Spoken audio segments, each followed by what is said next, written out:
Hey everyone, welcome back to Real and Remote at Rothway, a place to get to know your fellow employees, both for the work they do, but also as a person. I hope you're ready for another great episode. Today, I'm joined by Diego Treviño. Hey Diego, how you doing today? I'm doing well. How about yourself, Eugene? I'm doing pretty good. Had a little drive here, not too bad, but what about yourself? Driving to work? 45 minutes. Not too bad. Not too bad. Okay. All right, good to hear. All right, so let's get right into it. We just want to get to know about you and everything going on. So to get us started, can you let us know how long you've been with Group 1 and also your role with the company? Okay, sure. So I've been with Group 1 Automotive since June of 2022, putting me at about a year and a half. And I am one of 7 Helpline analysts, and our role is to support SDC agents. If they have any questions that they don't know how to answer, if they have any problems that they don't know how to solve, they'll call the helpline and we will assist them. And as I can't put it as succinctly as Marvita Stewart, but she explained it very well, that we are an extension of the training and development for SDC agents. So maybe a new hire comes on and they don't remember exactly what they heard in onboarding. So a lot of information. They have those, right, exactly. It's like an information dump on them in a very, very short period of time. So if there's something that they just don't remember, they're more than happy, or we're more than happy to take their calls. Gateway to get them right, get them right along to where they need to be. Exactly. Sometimes you need it, just a quick check. Is this right? So that's pretty much what you all handle. For sure. And I like to see it as we facilitate learning opportunities for SDC agents and for ourselves as helpline analysts. So it's a really good team to be a part of. Yeah, definitely. Because like even what you're saying, like a learning opportunities for you all. Because even though as a helpline agent, obviously you're more better versed as far as information, but sometimes a customer can just call in and it's just nobody at any point in time ever expected this kind of a question. You just don't know. We can try to get it along and just sometimes got to do the best that you can in some situations. Exactly. Just like this is a scenario that no customers ever had anywhere. There's a lot of variability. A lot of one-offs. Exactly. Right. So yeah, you never know what that call is going to be, but we just have to be ready for pretty much anything. Okay, good. Yeah, good to see you on your toes, ready to get to anything. So, with Group 1, obviously automotive company. Was this your first time working in the automotive industry? So yes and no. Okay. So yes, this is my first full-time customer service role in an automotive setting. But about 10 years ago, I was an English teacher in South Korea. Okay. And as a side hustle in South Korea, Gotcha. I was employed by a Swedish company named Scania. And you go anywhere in the world, you'll see these commercial vehicles, commercial trucks, commercial buses. They are manufactured or they are built by Scania. So my job was to teach the Korean middle management conversational English. Okay. So I was just helping them hone their English skills. But they worked for this Swedish car company, commercial car company. And it's something I didn't really think about it until recently. It's like, yeah, I guess I did have one slightly small automotive role kind of 10 years ago. But it was a fun experience. Okay. A big thing that I took away from that, other than that you spent some time in South Korea, is you speak Korean as well? Well, it was 10 years ago. Okay, if you don't use it, you lose it. Yeah, I gotcha. So, okay. How many languages do you speak? One very well, English. I got that one. But in the bag. But my Spanish, it's good enough. It's I'm not a native. Not fluent. Right. Like I can survive in Spanish-speaking countries. I've traveled to Mexico growing up and Spain, Cuba. I've been around. So. Okay, yeah. So you've seen a decent bit of the world. I myself speak English and a few different variants of it, but every version is going to be English, bad English, good English, but it's always going to be a version of English. Spanish, do not. I was going to say bueno, but I don't think that's bye. Hello? Adios is bye. Bueno, whenever you answer the phone, you say bueno. Yeah. Exactly. So that's where I'm at. I'm that bad. I had to think about was I even saying the right word to start with. So definitely. Okay. All right. So it's good to hear you had some experience with it and even enjoying it. How do you feel about the automotive industry in general? Just working into it. How's your experience been with being in it? It's definitely been a learning experience because before Group One Automotive, the only car knowledge I had was the car turns on or off. If it doesn't turn on, then we got to get it somewhere. There's a problem going on. It's not doing what it's supposed to do. But I think Group One Automotive, they've given all of their agents, all of their employees, a really, really good foundation of knowledge for just car terminology and processes and things like that. So I've definitely learned a lot working here. Definitely. I mean, myself coming into it, like I definitely would say I did not know nearly as much as I know now into it. Like just very basic understanding of like work. Okay, you get some work done at the shop, and then like kind of seeing it from having spent some time at the dealership as well as being here in the SDC. Just get a different viewpoint on it. So I'm with you on that. Right. All right. Now just to get a little bit of a shift, switch on times when not on company time, on your own personal fun time. What's some of the things that you enjoy doing? Like kick off your shoes. What are you doing? Well, I like to say that I'm a foodie. Okay. In the sense that I love to eat food, but I don't like to cook it. Because I see on Workplace, some of our fellow employees, they're making all these great looking dishes. I would love to eat those. I'd love to taste it. I don't want to make it. I don't want to make it. But if you want to send it to me, I am open. I'm open if you need a taste test. All right, I'm with you on that. I love food. I love food. Like that's one of my favorite things about Houston, just the food food area that we have. I will cook. I do cook. I don't love cooking at all, so I'm again with you on that. Cause it's like I'll spend some time on it, but it's just like this is taking a long time, especially like to make like a more intricate type of dish. Right. It's like you appreciate it at the end, but it's like it's so much better when I did none of it and I just got a chance to eat it. Like when I go out and like they made this dish, I can tell that this took a long time and just get to eat it. And then they're gonna clean it up afterwards. Exactly, they're gonna handle everything, all the bad parts about it. Just take my money. Just take my money. Yeah. Bring me delicious food. Take my money. Exactly. It gets expensive after a while, but yeah. Yeah, that's the main reason why I cook.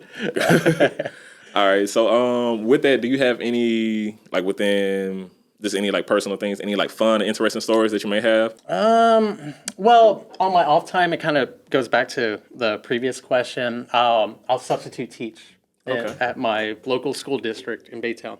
That's nice. And the things that kids say, especially kids now, you're just taken aback by whatever's going to come out of their mouths. But I can understand that. I have some teacher friends, so it's just like it's just like I couldn't imagine that happening when I was in school, but it's a different environment. It's just a different setup. So it's chaos. It's constructive chaos, but. I like doing that because it makes me appreciate Group 1 Automotive a lot more. It makes me appreciate this job a lot more. I really appreciate that. This is not half of the things I'm hearing going through over there. Like, you thought the customers were going crazy? No, these kids are going wild. It's a humbling experience, yes. Okay, definitely. Okay, I got you on that. So staying on interesting stories within Group 1, do you have like any interesting or noteworthy stories you've had since coming in the company? Well, a lot of us are remote workers, so a lot of interesting and noteworthy things don't really happen at my house. Like, but having said that, I've made a lot of good relationships with employees in other departments by running in the Hess 5K. Okay. 2 years in a row. Okay, I went there this year. I was about to say I ran. I was there. I did not do the run. Well, yeah, you can walk it. Next year, next year, I'm out there with y'all. All right. I'm gonna hold you to that, Eugene. I'm kidding. It's like I don't know what to say now. But no, definitely, it's my goal to like do with this shit. I don't have a goal at all to finish a full out run. I've run 5K personally, like just personal time getting through it. But I haven't done like an organized 5K, so I'm pretty sure I could. but that's a fitness joint. We'll get to that later. Yeah, okay. It's not urgent. That's a problem for later on. Eugene later in the year, he has to worry about that. Me today, I'm fine. I worked out this morning. I'm good. Right on. All right. Also, me and some of the X-Time admins and some of the SDC agents, we meet up and we have outings. We eat different types of food. We go-kart race, things like that. So that was the last thing that we did. But no, just mainly the most memorable things is the relationships that I've built from my coworkers. Yeah, and I feel like things like that are definitely great. Like especially like with our side of the department having a lot of remote workers, people actually getting a chance to, because there's no real reason to have to, but choosing to. Right. Oh, let me get together with my coworkers, spend some time, have some fun, have some laughs. Just a great thing, just a bond within the company. That way, when you have a situation where you have to speak to someone, you already have a familiarity to it. So it's just like, oh, this conversation is easy. We don't have to slow down, start to start. So yeah, I think things like that are great. Right. No, I encourage everyone to put themselves out there, network, meet new people. All right, so staying or getting on the topic of, all right, see, I know you spoke up food a few times, but Houston is an amazing city filled with a lot of great people. But a lot of people are originally from Houston, a lot of people not from Houston, like myself. So yourself, are you a Houston native or? Well, I'm from Baytown. I was born in Pasadena, grew up in Baytown, still live in Baytown. For those of you who don't know, Baytown is a little hamburger hot dog town east of Houston. It's still in Harris County. Oh, is it? But okay. So I like to consider myself a Houston native. It's like the second question you got like a yes, but no. Yeah, exactly. Here and there. It's a little more complicated. Gotcha. But I love Houston. In my opinion, it's the best city, and the best state, and the best country in the world. I was with you for a moment. Like it's like best city. I was like, I really do love Houston. Like having visited other cities, especially within America, it's like Houston's one of my favorites, especially food scene wise. But then he was like the best state, and The best I'm country. from Louisiana. I love Houston. I don't know if I'm giving Texas as much credit. But it's okay. It's a lot of Texas. Y'all big for no reason. We're full of pride. We have a lot of pride in our state. I see y'all. Y'all is like probably one of the most prideful states for just what it is. But yeah, I'm still gonna choose my state. Hey, y'all do some great things out here. I appreciate it. I mean, obviously, you do enough that I'm here. So, and I know even what you saying, like the Baytown thing. I know like coming out here, or especially like even before coming out here, having like a friend who's from Humble, and like just bringing it up is like, okay, y'all have a lot of outskirt cities that are, and with a city just as big as Houston, it's like the transition between it isn't even that much sometimes. Right. Like going between Houston and Humble, it's like you don't really feel like, oh, I went to another city. It's just like this is a different part of still the same city at times. So so that's technically that, but on the east side. Just east side Houstonian. Okay. So within life, we all go through different things, all face like just different moments, like whether this the moments that shape us, whether it's a hardship or it's a great moment or a memory that you just kind of really remember. It's like, oh, this really developed me as a person. What is something that you feel deeply passionate about or that motivates you? A couple things. First is winning. that winning is always great. Winning is always a great thing. I like to win. Of course, we can't always win all the time. Okay. But winning attitude, you win. Even when you lose or you got a winning attitude, you still kind of got to win. Right, exactly. But when you lose, you got to learn from that loss. Exactly. That way you can win next time. Exactly. So that's really, really important whenever we're all doing all of our jobs here. The second thing is it goes back to the relationships with my coworkers, my teammates on the Helpline team. I just want to be reliable to them and be positive and just supportive of my Helpline team. And of course, as an extension of that, all the SDC agents. So definitely. I feel like relationships, they're a very big motivating factor in doing what I do.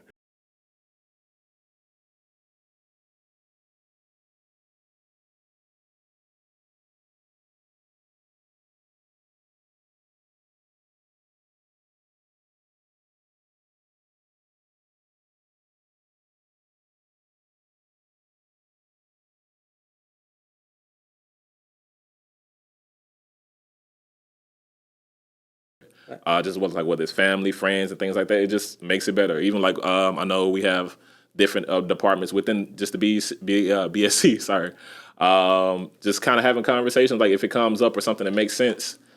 Speaking with someone in accounting or speaking with someone who's in warranty, just different departments, just knowing the company. If it comes up, you can you're more informed if something comes up. So right. Yeah, it's just good to have those conversations. So For sure. Definitely agree with you on that one. All right. So only got one last question. Question to ask everyone. We are an automotive company. So I want to ask, what is your dream car? And this can be anything, whether it's a 70s box Chevy or something like that, or it's a brand new Tesla Plaid, or just anything. What is your dream vehicle? I actually have 4. No, I'm joking. Okay, I'm sorry. We're going to have to open the garage for him. And it wouldn't have been this before I worked at Group 1 Automotive, but I'm really thinking the Toyota Land Cruiser. The Toyota Land Cruiser. Yes, that is a beast of a machine. I would have to. I was not expecting that answer. If I asked you 10 times, I wasn't expecting the answer. Why the Land Cruiser? It's all terrain. Okay. It would withstand a zombie apocalypse. Okay. No, it's just a really, really high performance sports utility vehicle, and it has everything you need. Okay. Ask me the same question before I worked at Group 1, I'd probably say a G-Wagon or something like that. But okay. That's all I expect. Like, because I've got G-Wagon a few times. It's like G-Wagon kind of going to but sometimes, like the higher end may not be exactly what you want with it. Like, it has some of the extras, but it doesn't have the sport kind of moments that you kind of need. Like the Land Cruiser probably is a lot more adaptable to those. Like the G-Wagon may not survive the zombie apocalypse. Like you look cute going into it, but you might not make it all the way through. It's like, I want to actually survive it this whole time. So you see the guy in the Land Cruiser just like waving at you. Like, what are you doing? Surviving? I'm just over here making it, just trying to live. Right. Exactly. Gotcha. Okay, definitely. I like that answer. Love an answer that I'm not expecting. Like that's something I really appreciate about that. It wasn't what I was expecting. Like hearing like Toyota Land Cruiser. When you said Toyota, I was like, okay, this is gonna be something. I was like, what is he gonna say with that Land Cruiser?